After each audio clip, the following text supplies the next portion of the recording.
Hey everybody, this is Brad Dyke saying hi. We're coming to you today. We're going to be talking about TrueNAS physical hardware constructions for our environment. Here, as you can see, I'm holding a PCIe expansion card set with 3 buses, and this is for my Dell 730 XD NAS platform. This is what it looks like. Let me go ahead and bring this down for you so you can see this. It's in pieces, lots of pieces, and I mean a whole bunch of pieces. Also have all of the components we talked about that we were working for. Here you have the USB 3.0, which is a great card to have for the advanced sets, data, interfaces, and so on. Here we have a 12 gigabit, 12 gigabyte SAS card for HBA mode. And here we have a very nice little $15 SATA/NVMe bridge card, which I'll explain how that works. And of course, we've got our bus interface. We have our 10 gigabit bandwidth here, if you look in the back here.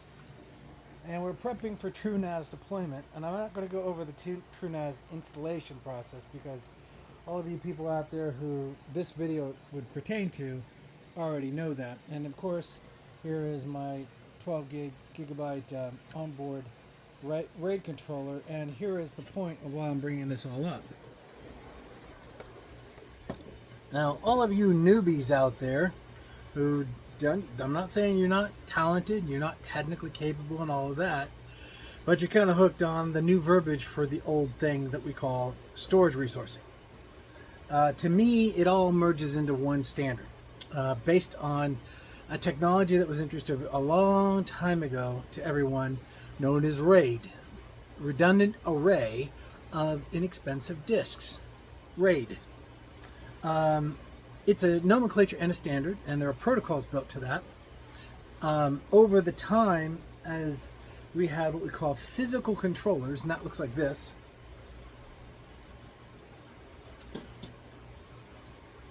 These very large but highly capable, with battery power and everything, offer quite a bit of functionality in the RAID market environment, but also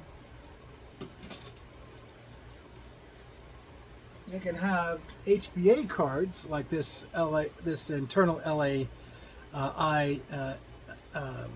I think it's a 9200 bridge array, which has the localized bandwidth SAS interfaces for the Dell model, and or more importantly, if you're recycling hardware, all of it. And I am here to show you that you can have it all.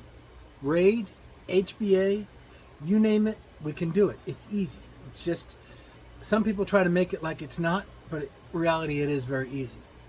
So what do we got here? So we have a 730 XD chassis. Let me adjust the video here for you so you can see this better. And as you can see, I have a lot of 1 terabyte drives, which are Dell and HP. I use them interchangeably. And I also have some NetApp drives here too, which I've reformatted from a 520 to a 512 format. Refer to my video on that if you want more details on how to do that. And you notice that all 26 hard drives are physically disconnected from the server, including the ones in the far back. Way back here, I've got 2 additional hard drives. And usually what's referred to as either the hot bay mode, which you take those drives and use them as hot swaps, or you can use them as the boot drives, because they'll co-support the SSD card here if you want to do that. I'm not a big fan of that, so I don't do that. But anyways, we have basically our hardware.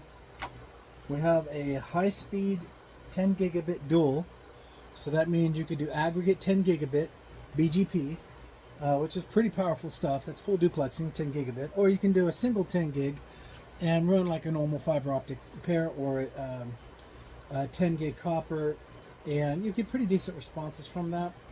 You don't have to get complicated. You don't have to use both ports. You could use one for point-to-point backups. For instance, you have another RAID out there like this one.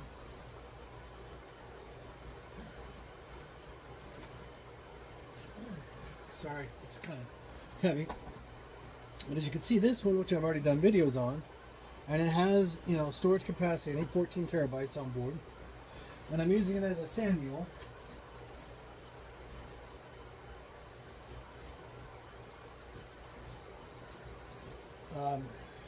So using it as a SAM mule, that's SMA, I'm sorry, SAM, not a SAN, like a fabric connection, but a portable storage array that's mobile. That's what the SAM refers to. We used to use them a lot. They would arrive in our half rack or our third quarter rack, filled with hard drives. We'd dump all the data on them. We'd put them in a truck and ship them off, take them to the new data center, and there's all the data. But you can also do it locally with using some of these smaller NAS platforms to offload your data first before you do this kind of work. Now, one of you guys have asked, why don't I talk about the software configurations? Well, for two reasons. One, you already know it. And two, you know the specific types of configs you want on your software. There are too many to cover. So I try to generalize the overall summary so I can kind of tackle the big points. People who say, yeah, you can't do this, no, you can't do that, which is actually not correct. Corrected many people on it in a good way, not in a bad way, and helped them optimize their stuff even more. So, you know, here we're starting off with something that's not necessary, but I have found in my previous experience that running SMB mode, that's symmetric multiprocessing mode, and you're load sharing your CPUs, and here I've got myself 48 processors.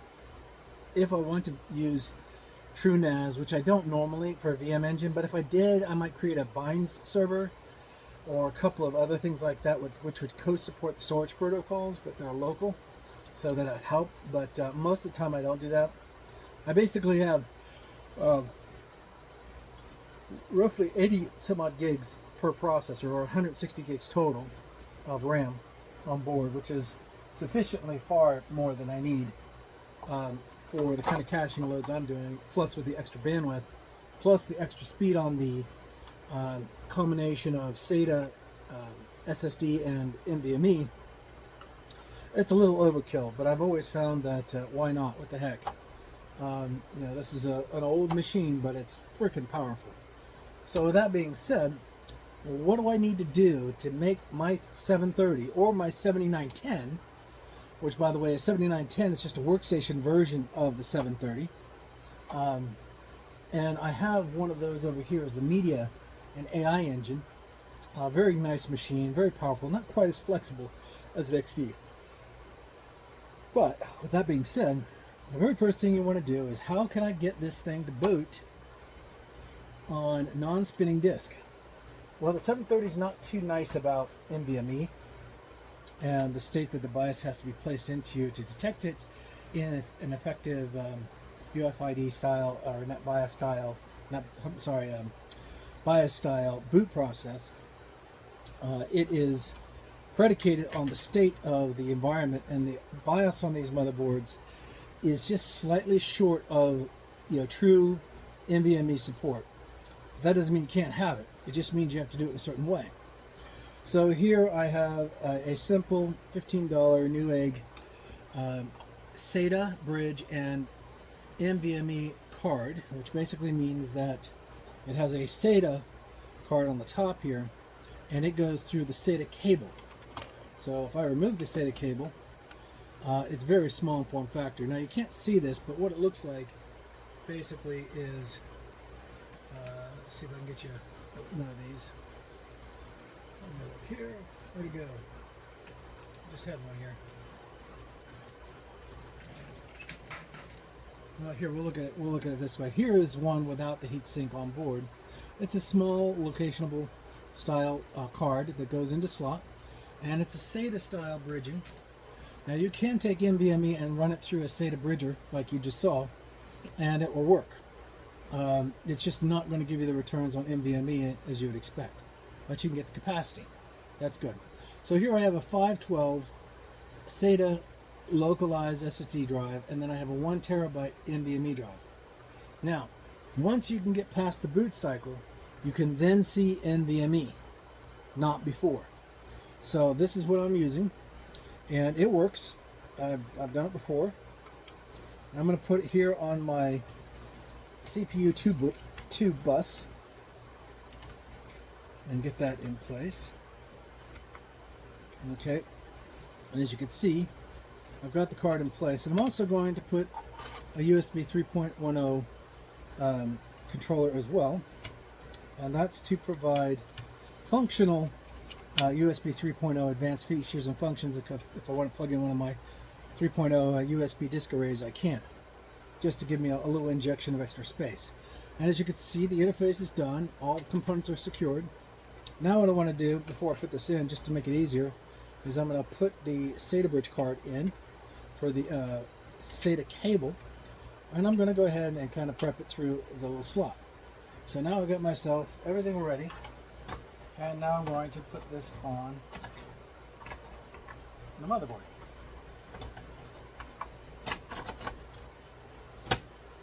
Done.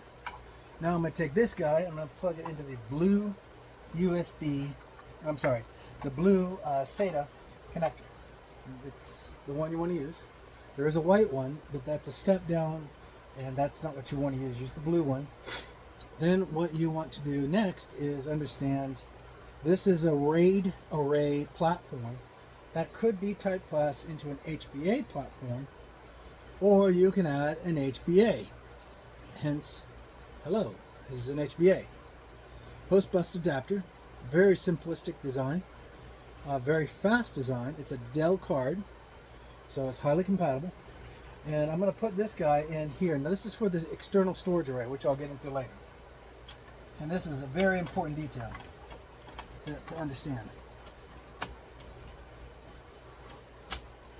Now, with this being the case, I'm now able to load the operating system onto the 512 gig SATA SSD card and get the operating system boot up. But to save time, I've already kind of done that. Now, what you want to do is you load your TrueNAS in a bare mode. In other words, as little hard drive activity as possible, as much activity with the interface itself. All you want to do basically is focus on building the operating system. Get that operating system fully up to date, do the updates, get all the firmware and everything you need to align so that you're going to be comfortable with the performance that you want to see. Now, the next stage is going to be taking advantage of the 12 gigabit RAID controller on the bus of the motherboard, not the PCI bus. Now, that means I'm going to run something I don't understand. Well, yes and no. You do understand it. You see, the history about ZFS is pretty straightforward. A long time ago, when Solaris existed, Oracle had purchased Solaris, and they supported and pulled technologies in to make them more of a vendor-like platform. And they introduced something called the ZFS array, which was a really microSUNS-like looking chassis with lots of disks in it, and it also had 1 gigabyte of SSD RAM. 1 gigabyte. And this was in 2006. Now, guess what happened to that cool sounding, really neat looking Sun and Solaris style look and appeal? Well, it flopped. Completely flopped. But one thing did survive: the term ZFS. When they were developing the ZFS protocol to run on the ZFS storage arrays, they found out that this is pretty doggone good, and it emulates a RAID controller. You remember a RAID controller, right? Let me show it to you again.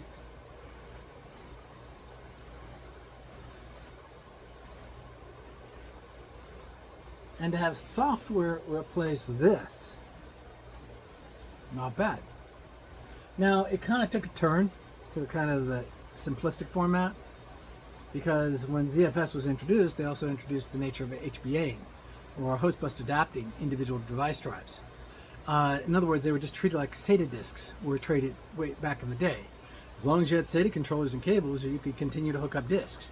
But that's it. You didn't get any other functionality. No RAID grouping, nothing. You had to use something like ZFS or an accoutrement software tool that would do it at the software level. And yes, Microsoft Server can do it too. So what we're going to do here is we're going to break some rules.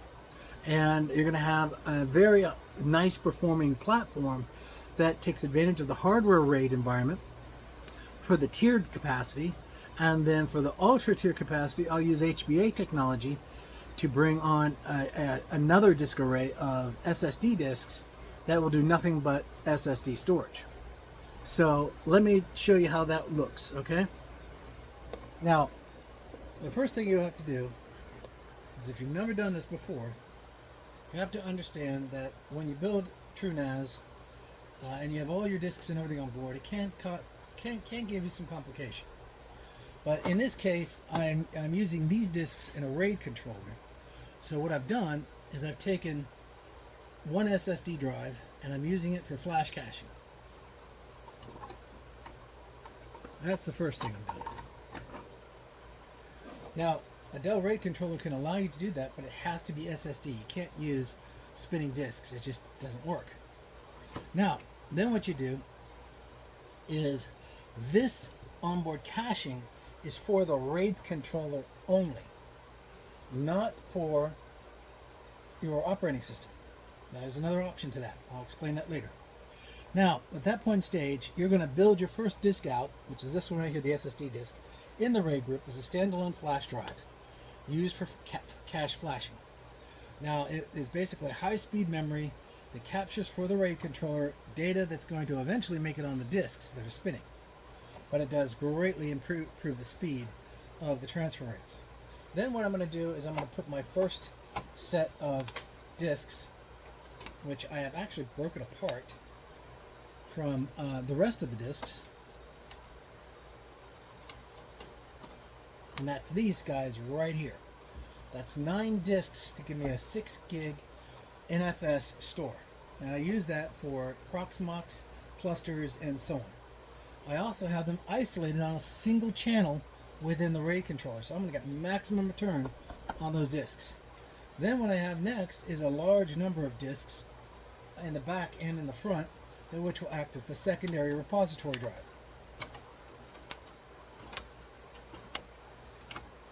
Oops, that didn't work. Still didn't work. There it goes. Make sure they're all well seated.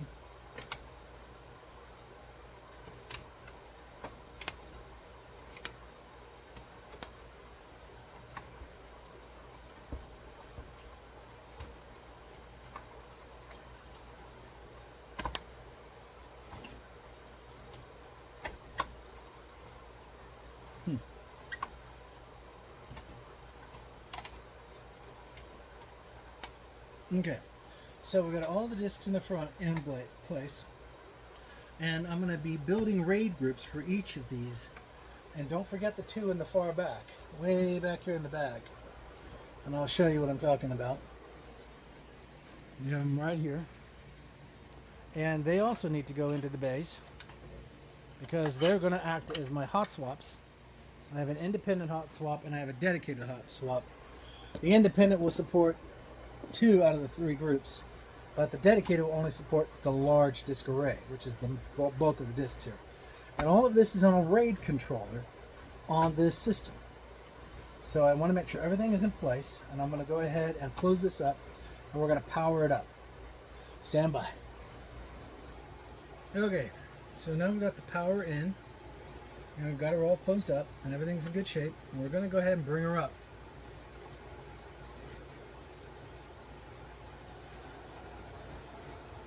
And we're going to start the post and looking for any call errors that you might see from the 730.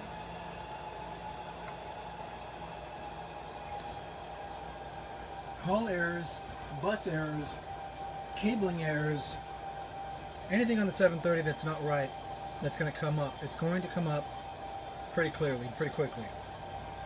So, with that being the case, you want to make sure that you catch them, stop, go back into the chassis, correct the problems before you keep going forward. Now what happens if you choose not to stop them is it will pause your servers to have the ability of rebooting. You will have to be present all the time when you reboot because it won't go any farther. Now you could go into the BIOS and turn that feature off, but when it pops up, you need to pay attention because it's important. Now while this is coming up, we're going to go over here and I'll show you my box here, which is a server, a Microsoft server, and it's in standby mode because it will be connecting to the actual TrueNAS session, web session, once we get this going. Let me see if I get this in the right place here. Sorry for not being professional when it comes to moving my stuff around. Okay, so now we're going through initialization and firmware level, and this is where you'll get a catch on the RAID controller or the HBA. If there's something not right, or it's not compatible, or the firmware is not compliant, it's going to come up on the screen and tell you that you have a problem.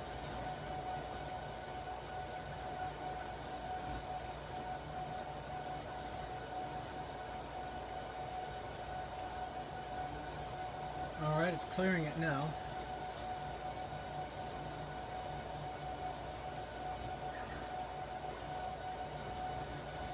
Something about servers that kind of bugs me is the fact that they really go overboard on the diagnostics on boot cycle. The problem with that is it takes forever to get them to get through their boot cycle from a hardware power down back up. Once you've rebooted it software-wise, the reboot process is pretty quick. It's just when you power something up for the first time and it's been off and it's cold, it tends to take its time. Now you also notice that the iDRAC IP address has been null and void. I did that on purpose because unlike many of my counterparts who love the iDRAC, I don't. I'm old school. I like stuff as clean as possible, and iDRAC is just noise in my opinion. Though it does have value, but only when I need it. I don't need to load stuff I just don't need. The only thing I'll take extra of is more CPU and more RAM and more storage. Everything else, well, that can be kind of sidelined as far as I'm concerned. Alright, let's see what we can do here. Okay, so now the server is starting to come to life, and it's going to cycle up the CPU fans to make sure everything's right, and then it will settle down in a minute.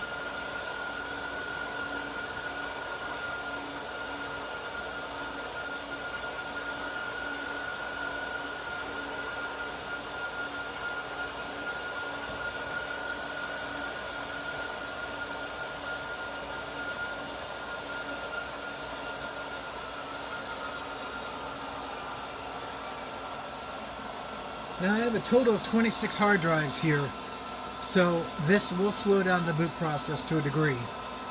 But again, remember, this is a clean power off, power up process, and so we're going to go through that checklist process, and I'm looking for red indicators of any issues with my drives.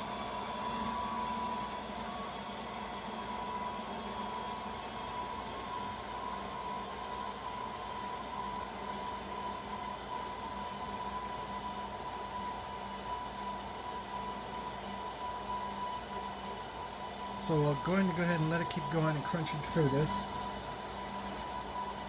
Meanwhile,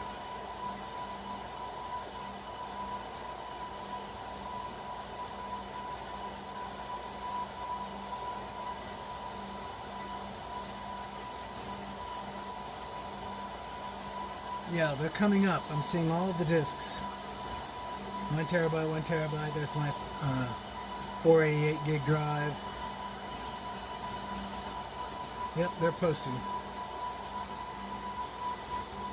Okay, so I kind of went past the HBA checklist and the prep state list so that we could get to the next level here real quick. And what we're getting to is at the back end of RSS bus, and it is finishing up now.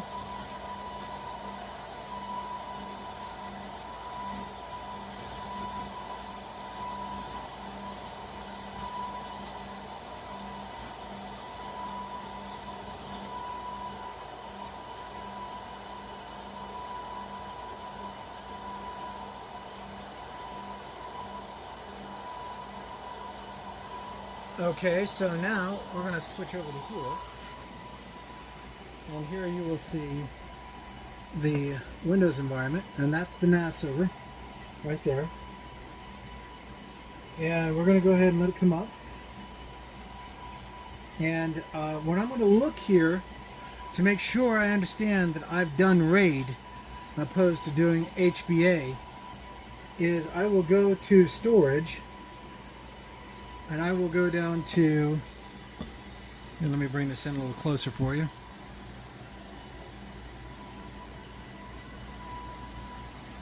And I'm going to go down into storage, and I'm going to go to disks, and in disks I'm going to see large chunks of storage, not many disks. I should have 26 devices here if it was using HBA mode, but these are pre-configured hardware level with their own hardware RAID configuration recoveries, with their own hot swaps and everything. Nothing has to be built by TrueNAS, and it's fully redundant. So that's the key thing and the key takeaway here. So next, the next takeaway is going to be to make sure that I have assets in place. And so you remember that 1 terabyte NVMe disk I had? Which shows right down here as an NVMe drive. Like I told you, it's detected. So the boot drive's 479 gigs, SATA disk SSD is at the top, and the NVMe is down here at the bottom, but I'm going to create a flash caching drive for my environment. So what that means basically, that if you go to the dashboard and you want to look at your flash pool, and then you could look here at your usage and memory requirements, the flash drive which you created is superseding the memory usage and acting as additional resources for writing to memory, high-speed memory, in this case being disk, versus spinning disk. So this is double indemnity performance, all on a RAID controller. Now, with that being said, here's the funny part. What you just saw me do is old school.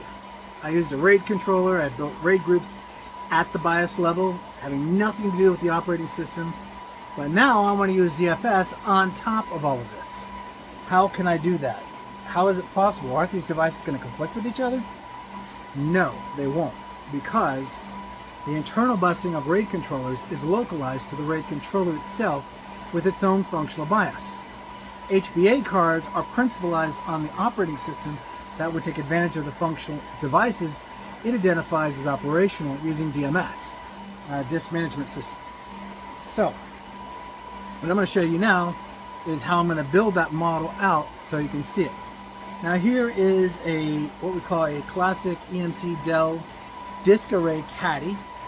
And as you notice here, and I've done this in videos in the past, I can do SSD disks like this, or I can do NVMe to SSD, which is like this. I'll give you an example here in a second. Just got to get my fat little fingers in the right place.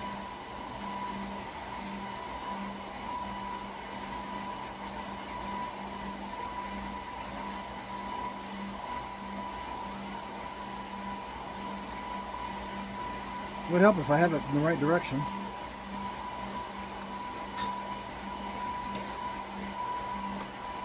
It's going to be difficult, of course. Alright, so here we have them. You connect your bus connector up. See? This is the part that's on the back of the caddy. And that will go just like this into its home.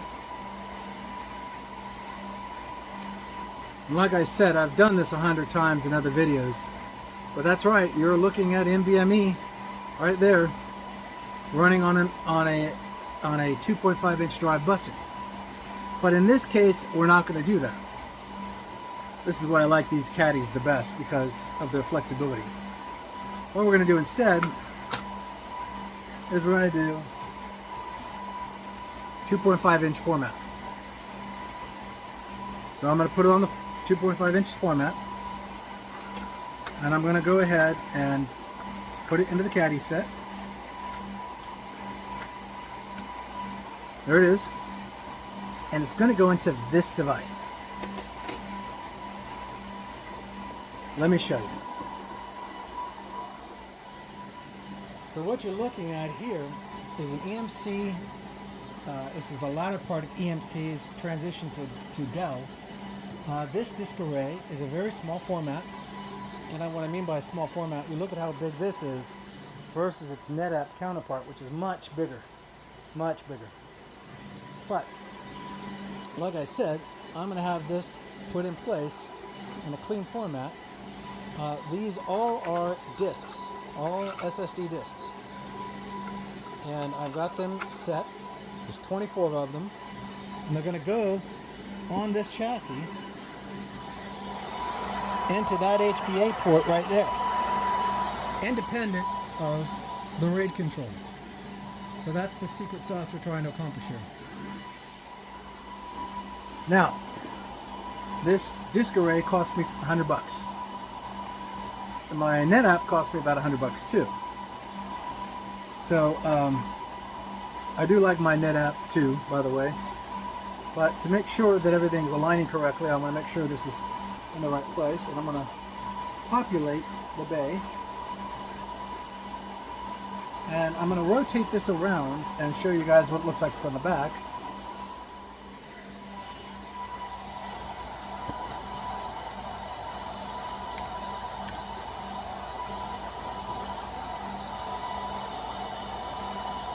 And you're going to see here my controllers. So let me bring those out. One of them. So this is an EMC bus controller. It has SAS bridging connections. It has a heartbeat port on it, which we will not be using. And it has a status LED lights.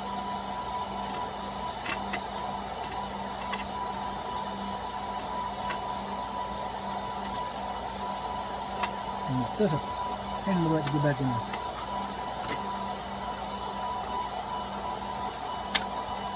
And there's a second controller down here as well. Now, you can do SAS to SAS pass-through and a single pass to your bus, which is down here, which is what we're going to do.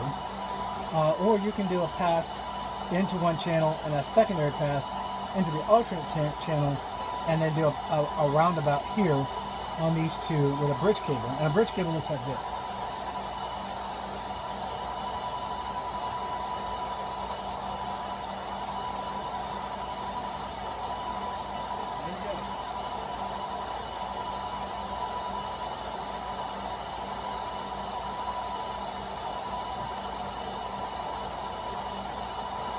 That's funny, I can't find my bridge cables. Let me look over here real quick. Okay, I apologize for that. There was right there in front of me, I didn't realize it. So this is what's called a bypass cable. And what you do is you identify your A channel and your B channel, which, you need hard to read it.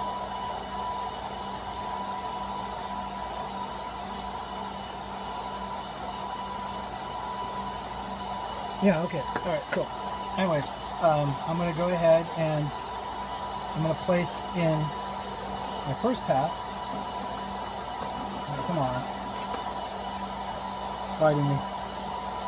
We'll do the alternate path.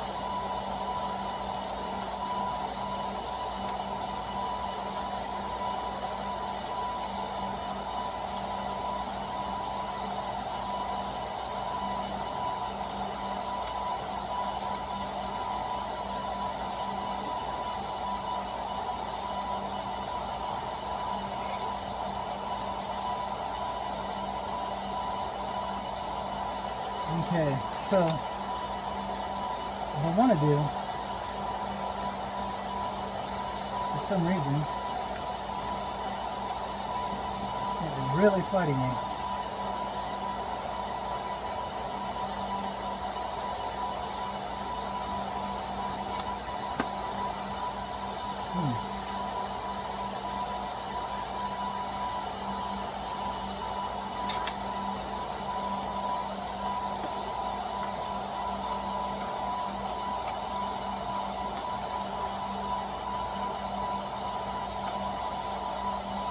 That's interesting. All right. So anyways, the bypass cables, as you saw, I had them set up. I think I've got one port that's acting up on me.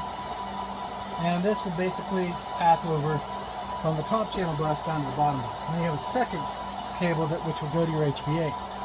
Now, if you wanted to do dual channeling, you'd have to have a second HBA on board that would be able to handle the second bus, giving you a redundant array of storage HBAs and redundant pathways for this. But we're not going to do that here. What we're going to do is keep it stupid simple. So we're going to bring another cable into this, which will bridge over to here, and then I'll provide power, but I'm not going to have any discs actually pushed in yet. I just want to see this device come up and detect the first drive. So, one thing else you'll also want to know about these arrays is do not bring them up on a single power supply if you can avoid it. It gets really noisy if you do that. They don't like it.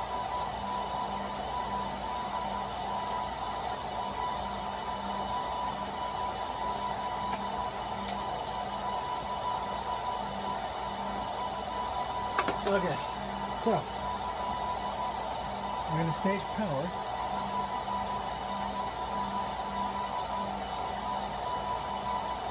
And get these powered up.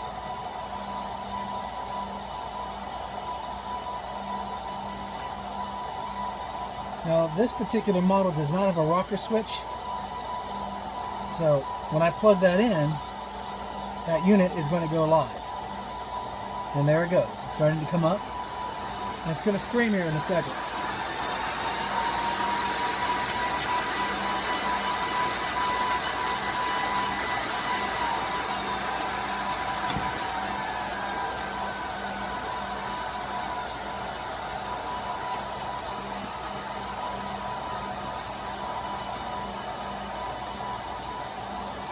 Now, the second one is going to come online, and they'll equalize each other. And you notice on the back, your LED light ups are starting to blink. Let me turn this light out so you can see it.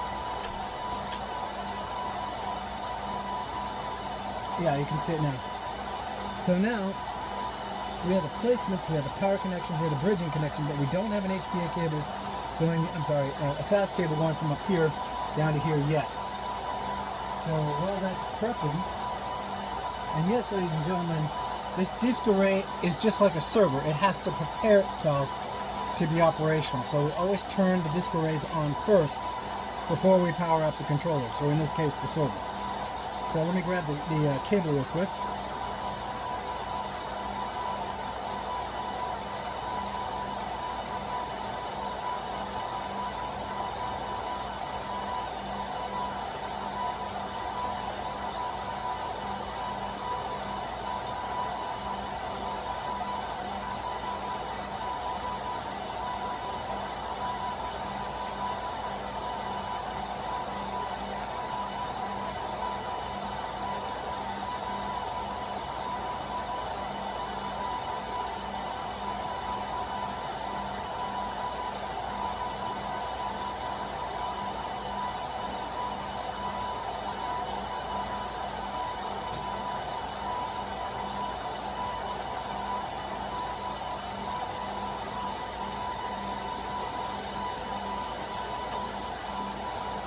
Okay, so we got the cable in, A to B, B to A, but no cyclical pathway.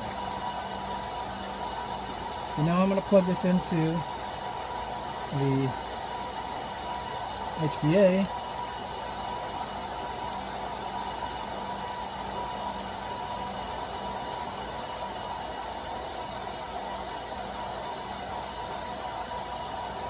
I think I have to use the converter cable. Hang on a minute.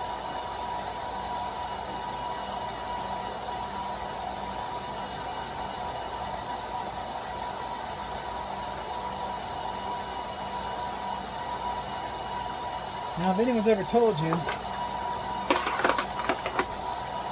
HBAs and disk arrays produce they produce mini cables. They're like rabbits.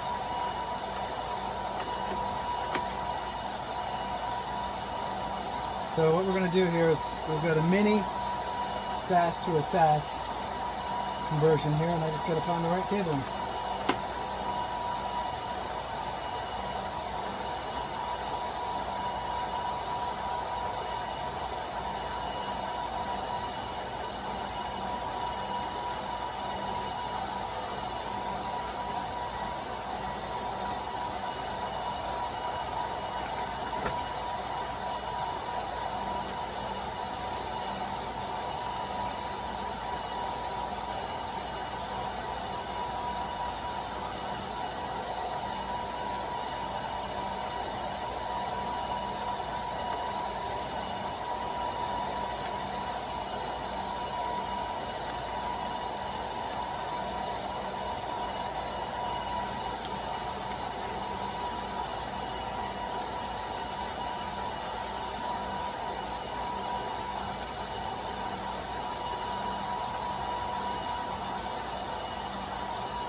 Now, what you're looking for is this little line here, and then on the opposite side,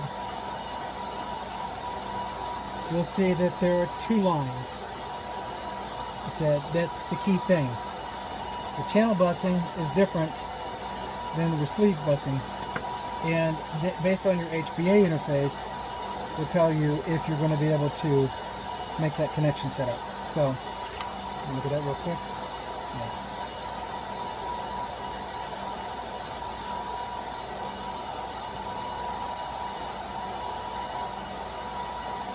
Okay, so now it's set up correctly. This cable here, let me lower this a little lower for you. This cable coming off of the server is coming up to the A channel. The B channel goes down to the A channel, and it closes the loop. Okay?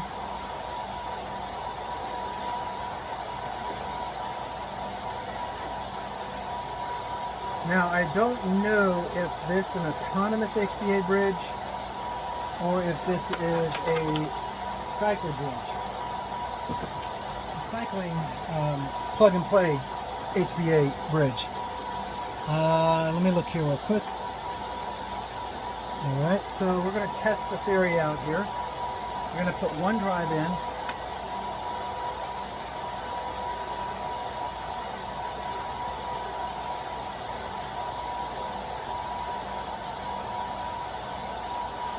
Okay, so what I'm doing now is I'm looking down at the command line screen. I went to the shell mode, which is 11. I'm sorry, which is 9. And it's giving me the actual shell functionality as I'm bringing in devices. Devices being basically HBA devices. Okay, I just added another one. Adding another one. Another.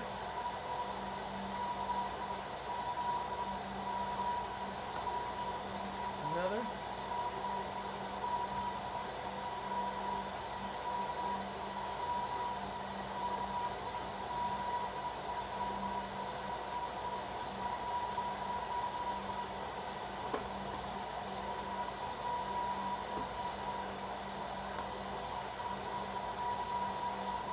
Okay, and here we got an error command initializer, and it basically said that the connection head was not securely in place.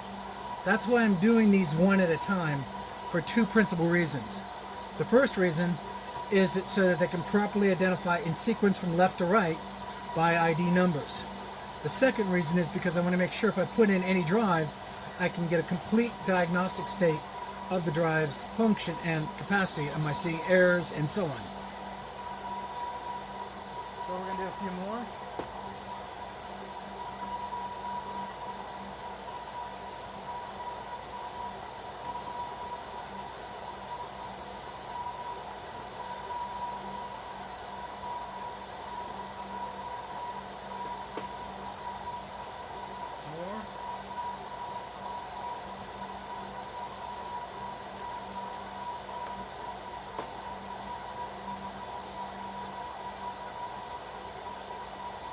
coming up. Right. Good.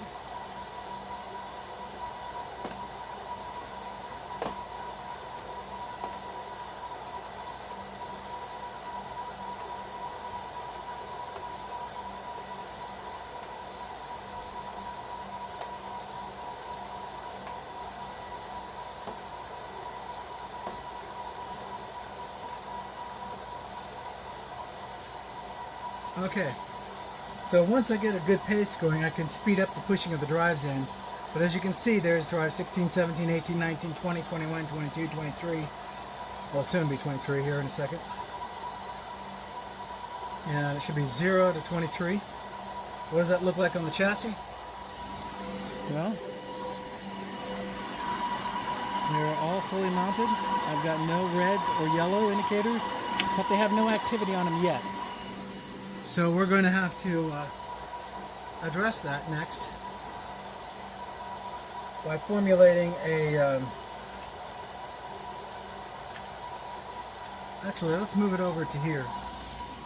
Let's see what the HBA looks like on the screen. Hang on a second.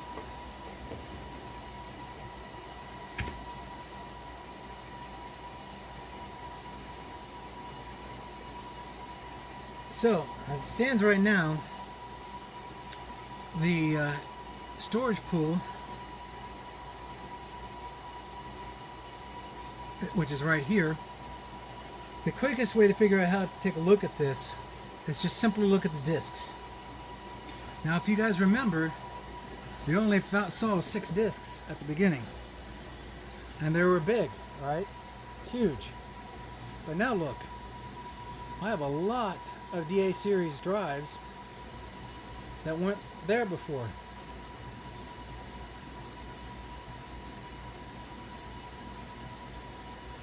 So here's the first page, and it's a full house. I have a lot of disks ready to use.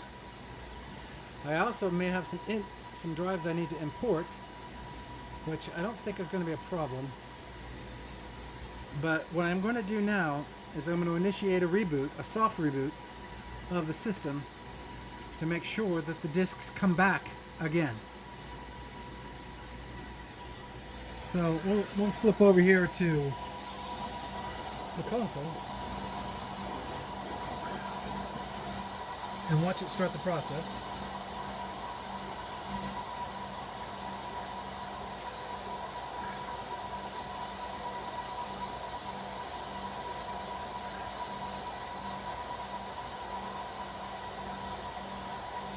Now, a question was asked about the SAS cables, and I always get to ask this question.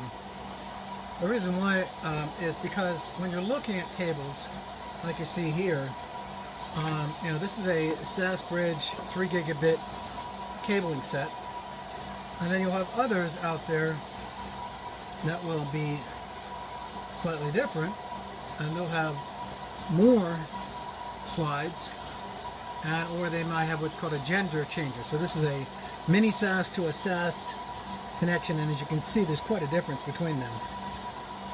And but you've got a high bandwidth here, but you have low bandwidth here. So it's important to make sure that when you get your cables, get the cables that are supported and recommended by your HBA card, as well as your disk array. Can you push a 3 gig array to 6 gig? Yeah, you'll get 6, you'll get close to 6. You won't get quite the full amount, but you'll get close to it. Can you push a controller with a 12 gig cable on a 6 gigabit bandwidth? Yeah, again, but you're not going to get the maximum bandwidth because of the quality of the cable is not quite the same. And it's a crap shot. When you get the cabling, if you try to go cheap, that's what you get, is cheap. People rebrand them, rehead them, try to make them look like they're more than they really are. And the reality of the fact is, the fact that it's not what it seems to be is because when you do the bandwidth tests, you don't see the numbers you want to see. So that's why it's so important to understand that when you're doing this, to make sure that you do the research in your cabling. It's the same way with testing SAS drives. If you don't make sure you have a SAS controller, you're never going to be able to test SAS drives one by one, and you need the proper Molex header connections to allow it to work correctly. Can't tell you how many questions I got that way, but it's just a matter of just stop for a second, look at the hardware you got, look up the information, source out the connection cables you need, and you're in good shape. Works every time. So now we rebooted the Dell box, and we also see that the web browser state is saying, okay, you're going to be temporarily rebooted, but you'll be coming back in a minute. And that's what it's doing here. So this second to last test we're doing right now is to confirm that all the device configurations come up redundantly and functionally and have no impact whatsoever to the RAID array. And yes, HBAs can be in direct conflict with RAID storage arrays unless you properly match them. There are a series of HBAs and RAID controllers for the 730 in their website that you want to go to. They're cheap, they're not expensive, 20, 30, 40 bucks. It's excellent, it functions correctly the way you want it to and everything. So just take a look at that to see if that meets your needs. Okay, so what I'm going to do now is prepare this.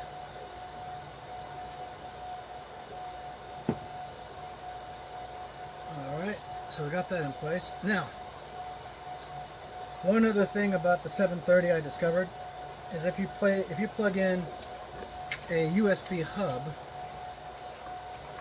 like this, which is powered, works great, it's awesome, I think the world of it, it will cause problems with the server. So the best way to get around that problem is to have a USB 3.0 connection and use that instead. And the USB 3.0 connection does go live after BIOS post, so it's there for you if you want to do things like disk arrays, memory sticks, things like that. You just want to do fast transfer rates, but don't put the mouse and keyboard on it, because then you got the opposite problem. A lot of the keyboards and mice you have are for 2.0 or 1.0 because these are older platforms, right? So the end result is that you are in a situation, right, where the keyboard and the mice give you problems booting. So the easy fix around that is to simply go in and use the USB mouse and keyboard on the USB 2.0 ports and everything else on the 3.0. Another question that came up is, if my USB 3.0 comes up and I put a disk array on it, can it be treated natively as a functional localized disk? The answer is yes, but it is a USB device, so therefore it's formatted slightly different than a standard SAS or SSD style SATA drive. So therefore the performance matrices will be different. All right, we're going to go ahead and let this go. Go on for a second. Okay, so here we see what we need to confirm, and that all 24 disk slots came up correctly. All identifying the correct drive class, the correct parameter aspect, and its slot identification is sequential. So sequential means basically I went from the left to the right as my process so that I could make sure that it's very easy to identify the drives if one were to fail, right?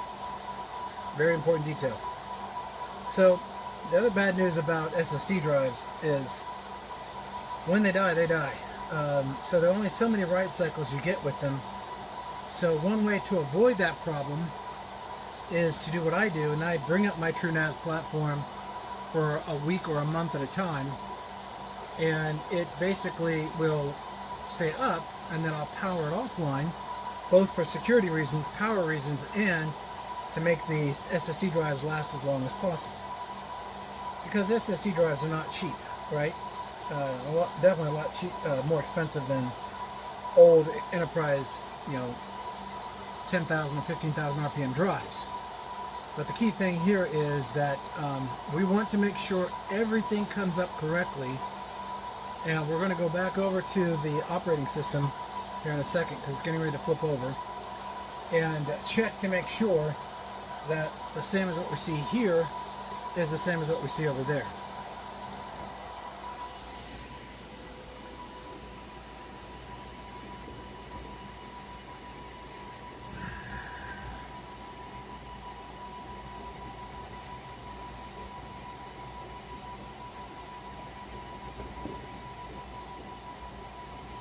All right, hang on a second.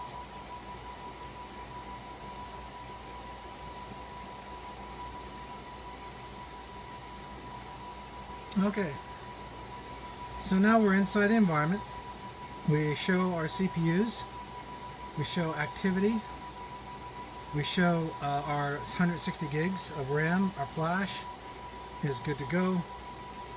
We're going now down to storage. I'm going to check the disks, and there they all are. 52 hard drives and 2 NVMe style drives in total for roughly 56 terabytes of usable space, which of 20 I use. But that means I have to have more than a single disk array depending on what I want to do. Now, I can choose to run these in RAID 1 plus 0, or I can choose to run these as RAID 1, or I could choose to run these as RAID 5 or RAID plus 0, also known as ZFS RAID. And I could do several things, which I'm not going to do here because I haven't made that decision yet of what exactly I want to do. I could cross bus the HBA with the RAID controllers and combine the disks to make a very large disk drive, but the I/O control impact would be too significant because the RAID controller has 3 buses, the HBA has 3 buses, but they're not synced with each other. They're on 2 separate buses, so that could impact the I/O performance.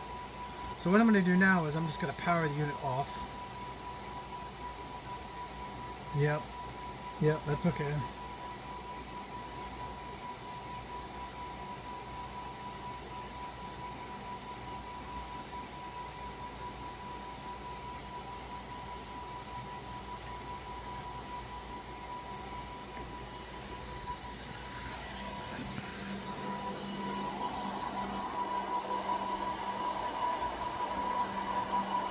Now the disk array will not power off with the server, but it will lessen the noise considerably.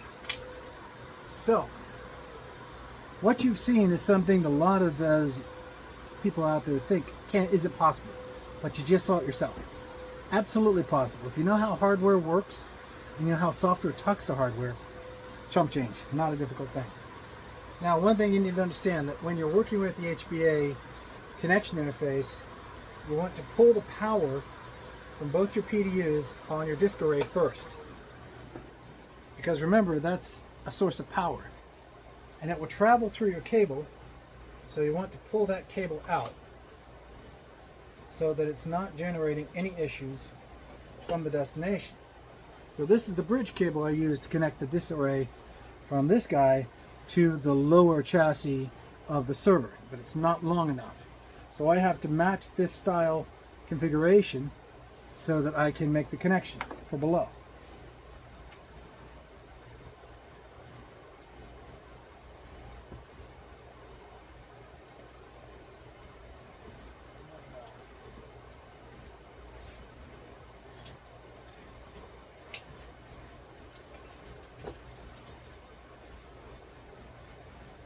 Okay, so this cable, the length is the important thing, will make the reach.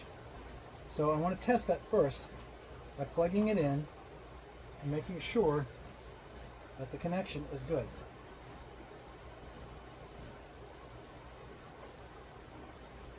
And the answer is yes, it is. Now remember the placement of the cable connection because that way you won't forget how it was put in place. Now, you can leave the HBA bridge cable on the back between the front to the back channel, 12 to 12, like this. And you can put it now into its home.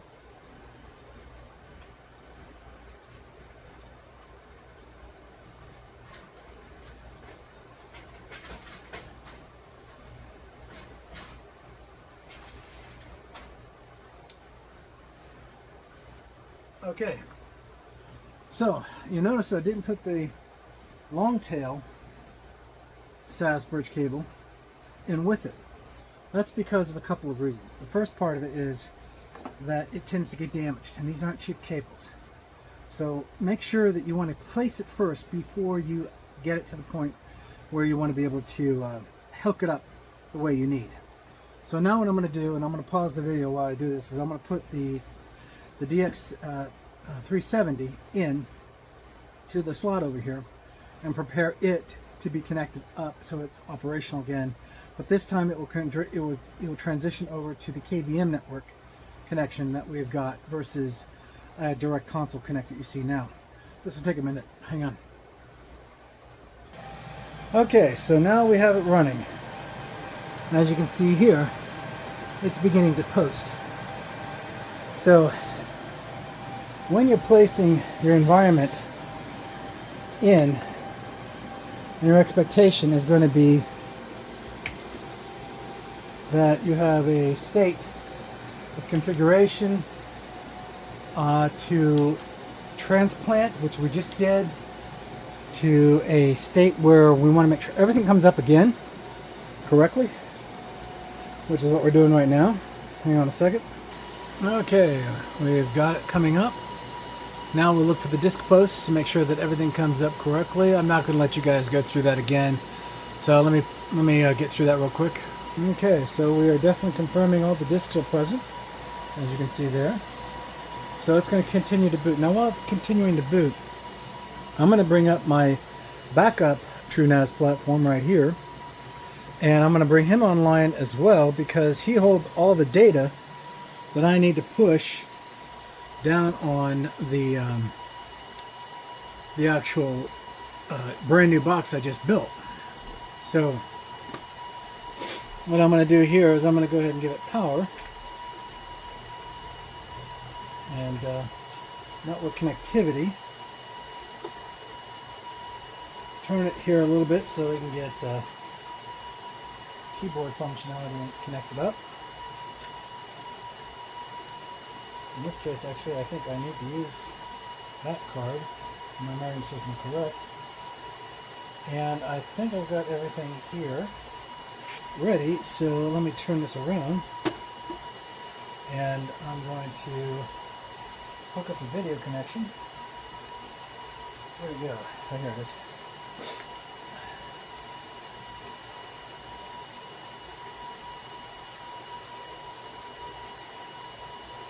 Alright.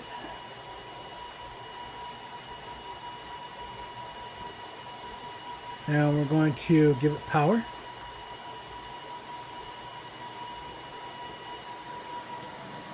Let me move this around.